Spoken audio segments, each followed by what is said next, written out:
நான் மனம் திறந்து பேசுகிறேன் என்று சொல்லி இங்கே கோபுச்செட்டிப்பாளையத்திலே ஒரு பேட்டி கொடுக்கிறார். அந்த பேட்டியிலே அவர் சொன்ன செய்தி அங்க எல்இடி திரைக்காட்சியில பாருங்க. 10 நாள் என்னுடைய கருத்தை பிரதிபலித்திருக்கிறேன். இதற்கு ஒரு காலக்கெடு வைத்திருக்கிறேன்.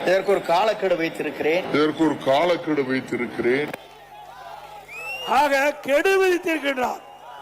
10 நாள்ல எடப்பாடி பழனிசாமி இந்த இணைப்பை முன்னிறுத்தல் என்றால் நானே முன்னிருந்து நிறுத்துவேன் என்று தலைமைக்கு எச்சரிக்கை கொடுக்கின்றார்.